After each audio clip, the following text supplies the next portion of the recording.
Okay, I guess we're talking about vocal media again. Hi, this is Sylvie Soul. I'm a writer, former fan fiction writer. I have a website, sylviesoul.com. And I thought I'd get on camera today because, well, I guess you can consider this part two of the Is Vocal Media a Scam debate. If you recall, a few months ago, I did a fairly objective analysis on my thoughts on vocal media, the pros, the cons, the good, the bad, the ugly, and whether I thought it was a scam. My ultimate verdict is no, it's not a scam, but my main issues with the site is that it paid peanuts for individuals who didn't win writing challenges, and that the site really needed to be more transparent with their writers. It felt like they were really pulling their punches and being more forthcoming with just information that would benefit writers as a whole.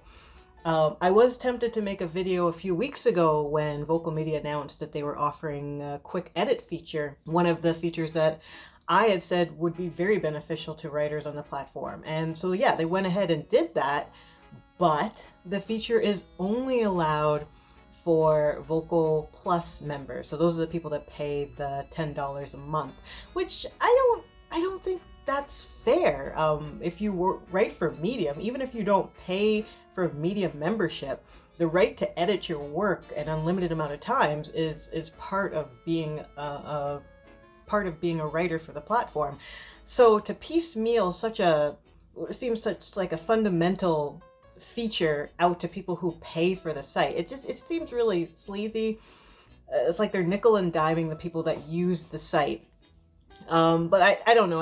Neither here nor there. I didn't feel like I had enough really to go on. It would basically be me complaining about a feature that most people, especially people who don't write for Vocal Media, would care about. So why am I back on here? Well, recently Vocal Media had announced a special summer series of writing challenges. Vocal Media has announced 8 writing challenges that offer cash prizes of up to about $5,000. The 8 writing challenges are the Old Barn Challenge, the Death by Chocolate Challenge, the Brown Box Challenge, the Golden Summer Challenge, the Raging Bull Challenge, the Green Light Challenge, the Long Thaw Challenge, and the Pear Tree Challenge. So each challenge has a similar set of rules. A writer needs to write a fiction story with a particular theme in mind related to the name of the challenge. I won't get into specifics of that. You could read it on the website if you want. But each challenge has a specific theme or motif that the writer must adhere by. And on top of that, the writer does have a word count limit. Each story must be a minimum of 600 up into a maximum of 2,000 words. So those are the only real stipulations regarding these fiction stories. So the first of the 8 writing challenges recently closed and announced a winner. And there's this huge scandal going on right now amongst the writers on some of the Vocal Media Facebook pages, because as it turns out, one of the winners, not necessarily the grand prize winner, but the second place winner, won with an entry well exceeding over the 2,000 word limit.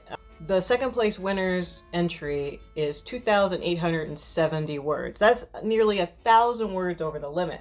So rightfully, people are a bit incensed about this ruling. Even Catherine Malusky, who is a very decorated Vocal Media Writing Challenge winner and loyal contributor to the site, she wrote an open letter to Vocal Media airing her grievances, her both collective grievances of both her and the other members of Vocal Media, like, hey, what's up? All these people follow the rules. A lot of people cut down their writing just to qualify for this challenge, and you're just going to pick someone who totally ignores the rules? What's up with that? And Catherine did receive a response back. And basically the response Vocal Media gave was like, oh yeah, well, we have the 600 to 2,000 word count limit, but it's more of a guideline. We won't accept anything under 600 words. However, if we feel the writing is exceptional, we will make an exception on the higher limits of the word count. Well, that did not sit well with a lot of people, and it doesn't sit well with me personally. I truth be told, I do no longer have a Vocal Plus membership. I gave that up way back in the springtime. I do still write for the site, but as a free member. But even me, I feel bad for the people who are entering these contests and being told one thing and expressed a completely different outcome.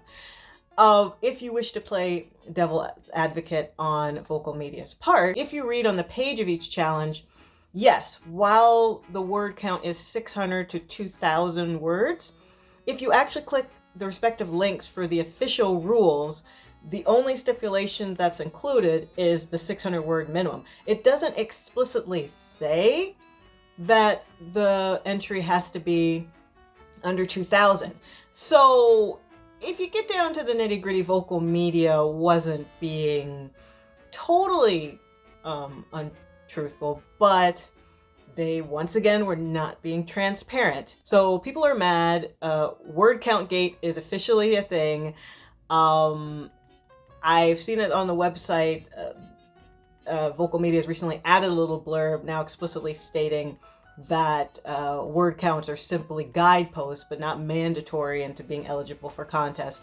So I don't know what the fallout of this is going to be. I imagine a lot of people who maybe were willing to write for all the challenges might be having second thoughts if this website and the judges can't be bothered to follow their own rules. Overall, I think this is a really good lesson to newbie writers or new writers on what they need to look out for if they do decide to put their talents toward writing competitions. I mean, it can be so enticing to see a writing competition where the grand prize is $1,000 or $5,000 or $10,000. Initially, all you see are the dollar signs. Like, yeah, that seems great. Imagine if I could win. A lot of writers go into these contests not really understanding the risks or consequences that come with them. Yeah, if you enter a contest where the grand prize is thousands of dollars, do you think you'll be the only one who's entering? No, you'll have lots and lots of competition, and I guess it's okay.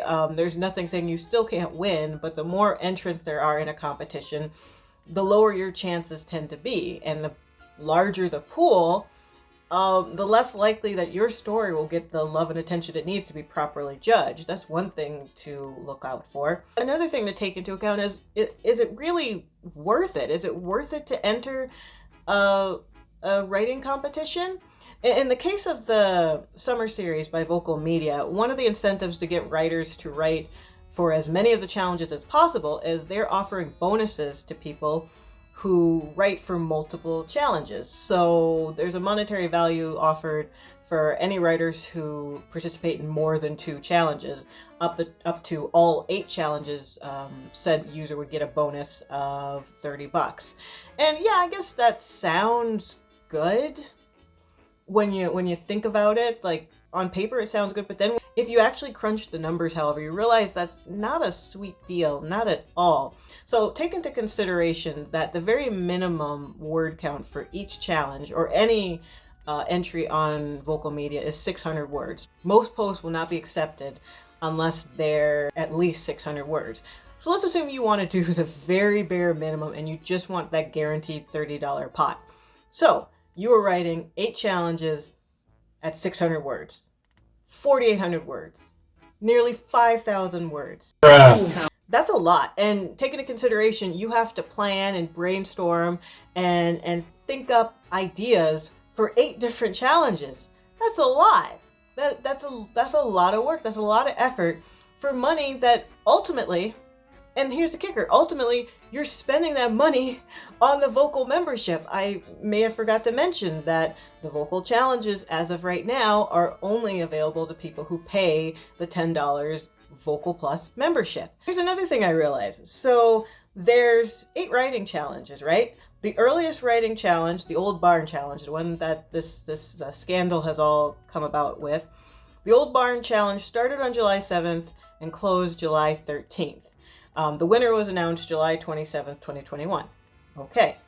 So fast forward to the Pear Tree Challenge, which is the last challenge on the list. That challenge closes on August 31st.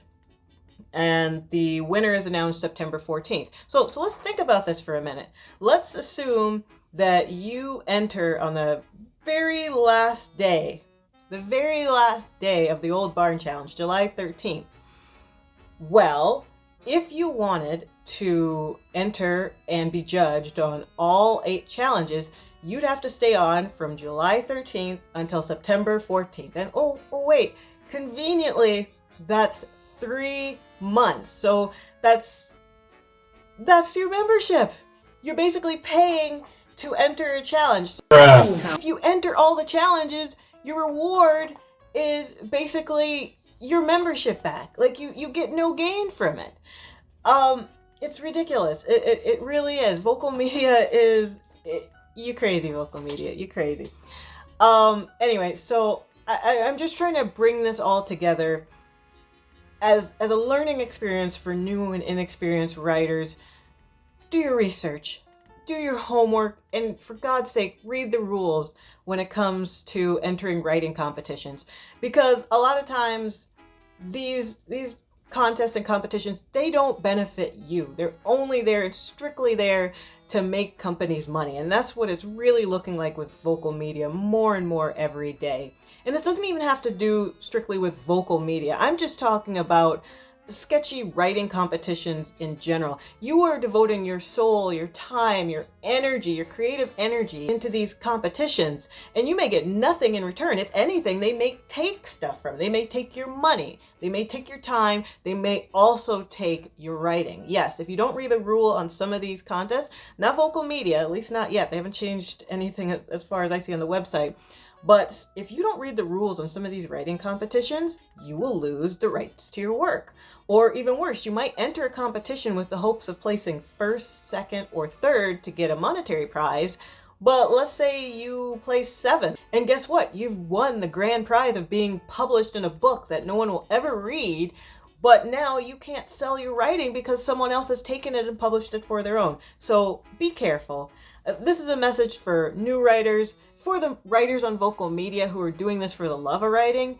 God bless you. I encourage your creative energy, but I beg you to please reconsider paying for the Vocal Plus membership. I mentioned this in my last video, and I'm going to reiterate it again. There's absolutely nothing wrong with writing for Vocal Media if you're just trying to expand yourself and get better at writing. You don't need to pay for the privilege. You don't need to subject yourself to this really sketchy sort of system that Vocal Media has in place. So once again, Vocal Media, not a scam, but horribly, horribly not transparent in the slightest.